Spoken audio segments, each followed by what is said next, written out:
అమ్మవారి అనుగ్రహాన్ని పొందిన వాళ్ళు ఏ కారణాలకి పొందారు అని అడిగారు అనుకోండి, ఈ కారణానికి పొందారు అని చెప్పడం కూడా చాలా కష్టం.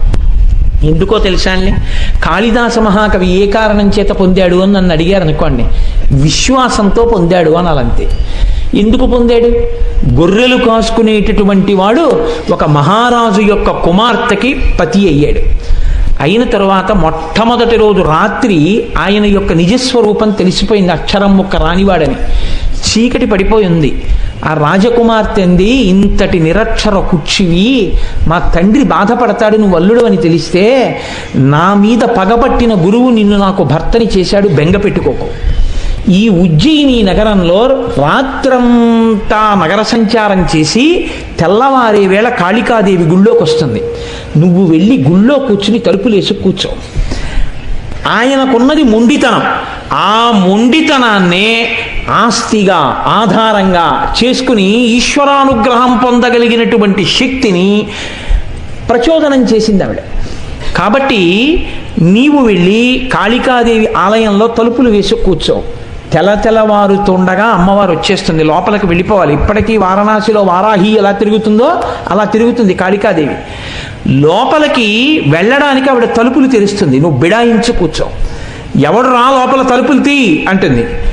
నువ్వు ఆయనకేం రాదు అప్పటికి కాళిదాసు గారికి. 2 మాటలు చెప్తా, ఈ 2 అనుంది.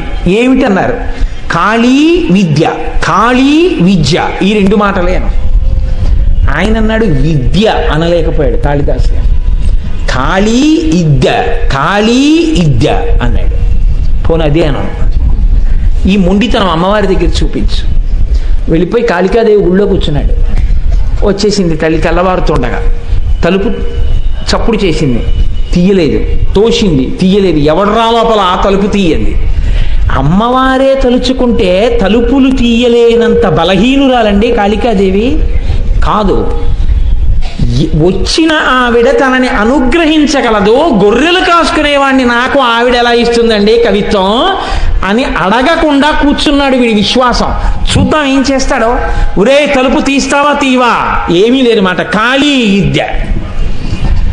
తలుపు తీస్తావా తీవా? ఈవిడ విద్య కావాలని ఆయన. ఆఖరికి ఆవిడ ప్రసన్నురాలైంది. షహబాష్, ఎంత నమ్మకం రా నా మీద అనుకుంది. ఆ నాలుక తలుపు సందులోంచి బయట పెట్టింది. ఇప్పుడు తలుపు కొద్దిగా తీసి విద్య ఇస్తే కానీ తలుపు తీయడనమాట. విద్య లేనివాడు కాబట్టే తలుపు తీసుకోగలదని తెలుసుకోలేకపోయాడు. విద్యను ఇచ్చిన తల్లి తలుపే తీయలేదా తెలుసుకోలేకపోయాడు. తలుపు నేను వేసేయగలను ఆవిడ రాకుండా. ఈ మొండితనం విశ్వాసంగా మారిపోయింది అమ్మవారి మీద. ఇప్పుడు నాలుకొక్కటే బయటెట్టాడు. ఎడంచేత్తో దాన్ని ఇలా లాగి రాసేసింది బీజాక్షరాలు. తలుపు తీశాడు. మాణిక్య వీణాం ఉపలాలయంతీం మదాలసాం మంజులవగ్విలాసాం మహేంద్ర నీలజ్యుతి కోమలాంగీం మాతంగ కన్యాం మనసా స్మరామి చతుర్భుజే చంద్ర కళావతంసే కుచోన్నతే కుంకుమ రాగశోణే పుండ్రేక్షు పాశాంకుశ పుష్పబాణ హస్తే నమస్తే జగదేకమాతః అంటూ మహానుభావుడు శ్యామలా దండకం చేశాడు. మీకు అందరికీ తెలుసా శ్యామలా దండకం అత్యద్భుతమైనటువంటి దండకం. ఆవిడ ఎక్కడ ఉంటుందో దగ్గర నుంచి చెప్పేశాడండి శ్యామలా దండకంలో.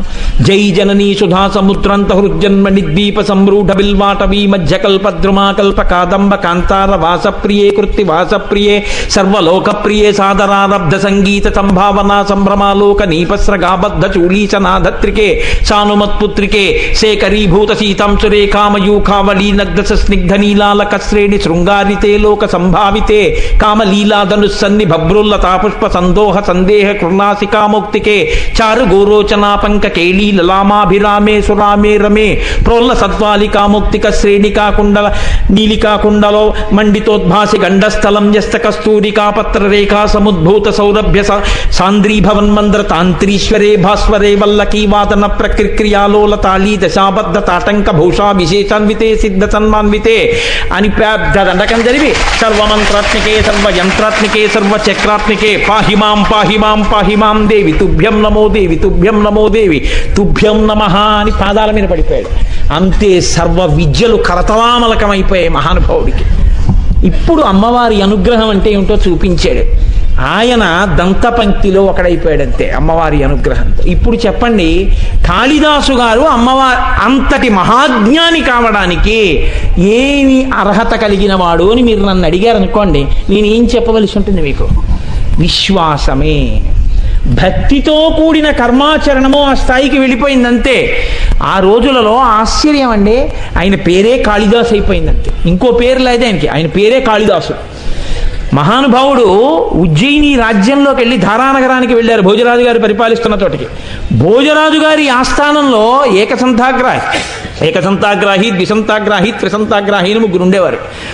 ఒక్క మాట పద్యం చెప్తే ఏకసంతాగ్రాహి గ్రహించి చదివేస్తాడు. చెప్పిన ఆయన ఏకసంతాగ్రాహి జరిగితే 2 మాటలు విని ద్విసంతాగ్రాహి జరుగుతాడు. ద్విసంతాగ్రాహి ఏకసంతాగ్రాహి చదివిన వాడిది విని త్రిసంతాగ్రాహి జరుగుతాడు. వీళ్ళు ముగ్గురు చదివి అంటారు, వాడి సొంత కవిత్వం కాదు మహాప్రభో, ఎక్కడో ఉన్నదే వీడు చదివాడంటారు. రాజు శిక్ష వేసి పంపిస్తుండేవాడు.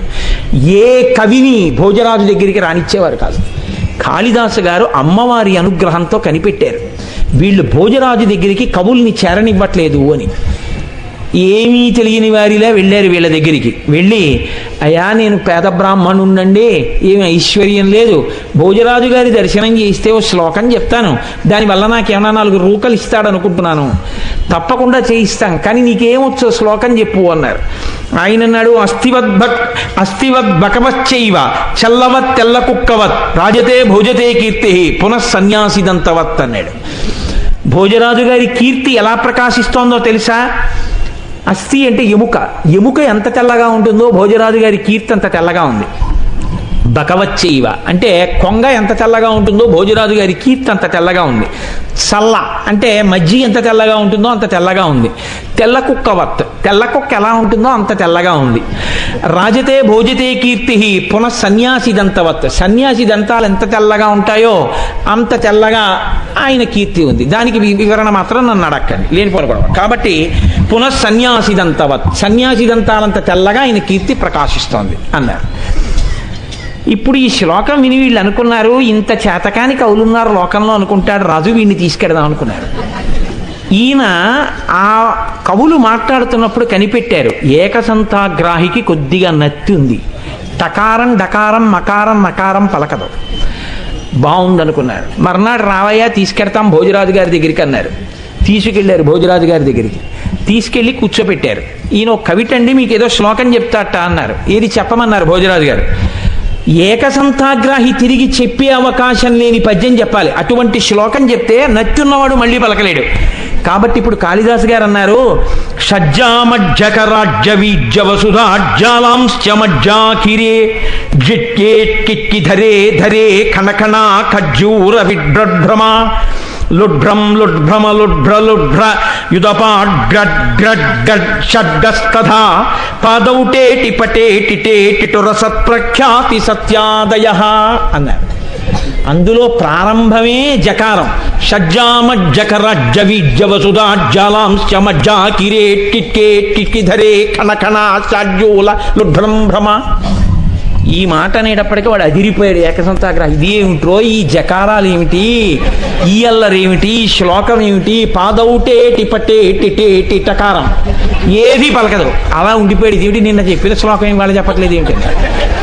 ఇప్పుడు ఇది వినగానే భోజరాజు గారు తూర్పు దిక్కుకున్నవారు టక్కని దక్షిణానికి తిరిగారు.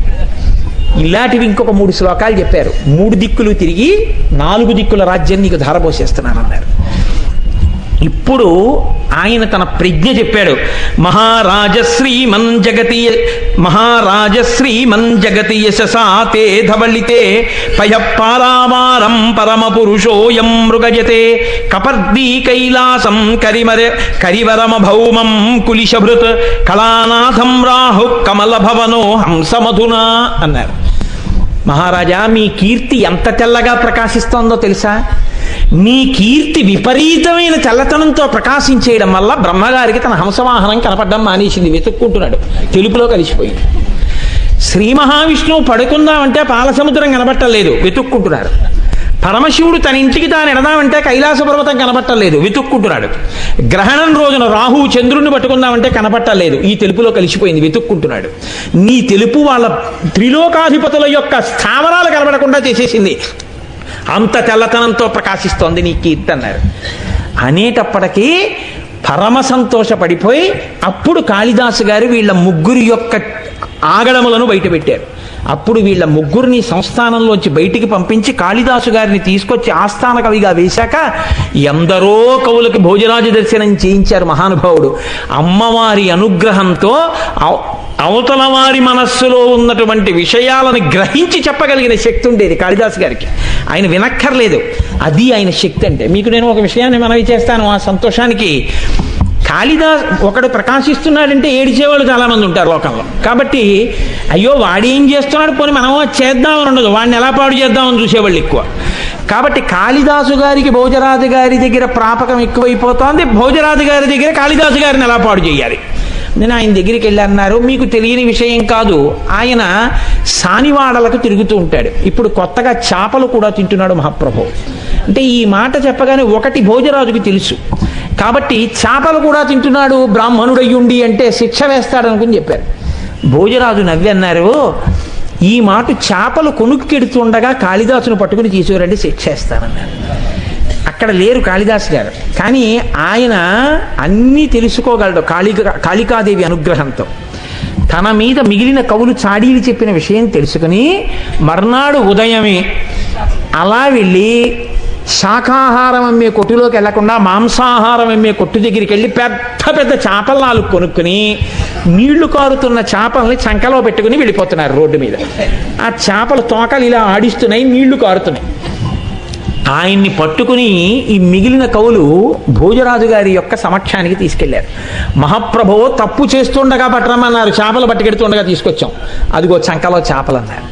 తెలియని వాడిలా భోజరాజు అన్నారు, కక్షేకిం తవ, చంకలో ఏం పెట్టుకొచ్చావు కాళిదాసు అన్నారు. అంటే ఆయన అన్నాడు, పుస్తకం పట్టుకొచ్చాను. ఓహో, పుస్తకం పట్టుకొచ్చావా? కిముదకం, అందులోంచి నీళ్లు కారుతున్నాయే ఏమిటి అన్నారు. కావ్యార్థసారోదకం, అది ఆ పుస్తకం మహాకావ్య, కావ్యం యొక్క సారం అలా కారుతోందన్నారు. ఓహో, అంత గొప్పదే. గంధం కిం, మంచి వాసన కూడా వస్తుంది, ఏమిటా వాసన అంటే ఆయన అన్నారు, ఘనరామ రావణ మహాసంగ్రామ రంగోద్భవ, రామరావణ సంగ్రామం అయినప్పుడు అక్కడ ఉన్న ధూళి పైకి లేచిందయా వాసన మహారాజాది అన్నారు. ఓహో, పుచ్చక్కిం, మరి ఏదో తోక కనపడుతోందే వెనక్కి, అదేమిటన్నారు. ఘనతాళ పత్ర లిఖితం, చాలా పెద్ద తాటాకు గ్రంథం ఇది, అందుకని తోక కనపడుతోంది నీకన్నారు.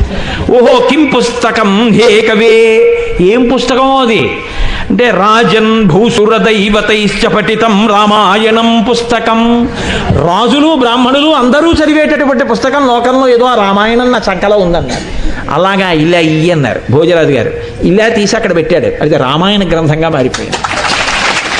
చాడీలు చెప్పినటువంటి వాళ్ళ కళ్ళు బైర్లు కమ్మాయి, అది కాళిదాసు గారంటే. అందుకే ఇప్పటికీ మహాపురుషులు కూడా కాళిదాసు గారి మేఘ సందేశం, కాళిదాసు గారి అభిజ్ఞాన శాకుంతలం, కాళిదాసు గారి రఘువంశం, మల్లినాథ సూరంతటి వాడు రఘువంశానికి వ్యాఖ్యానం రాసుకున్నారు. కాబట్టి ఆ మహాపురుషుడు చెప్పినటువంటి మాటల్ని ఇప్పటికీ కూడా అన్వయం చేస్తారు. చంద్రశేఖర పరమాచార్య స్వామి వంటి మహాపురుషుడు కూడా కాళిదాసు గారు చెప్పినటువంటి విషయాల్ని ఎన్నింటినో తన అనుగ్రహ భాషణాల్లోకి అన్వయం చేసేవారు. అంతటి మహాకవి ప్రకాశించారంటే ఆయన నోటి వెంట వచ్చినది సత్యమైపోయేది. ఆఖరణ అదే భోజరాజు గారి మరణానికి కారణమైంది, మళ్ళీ భోజరాజు గారిని పుట్టించడానికి కారణమైంది, ఆఖరికి ఇద్దరు చంపూరామాయణం విని తరించడానికి కారణమైంది. కాబట్టి అటువంటి కాళిదాసు గారు లోకంలో ఆవిర్భవించారంటే అమ్మవారి దంత పంక్తి, అది ఆవిడ యొక్క అనుగ్రహం.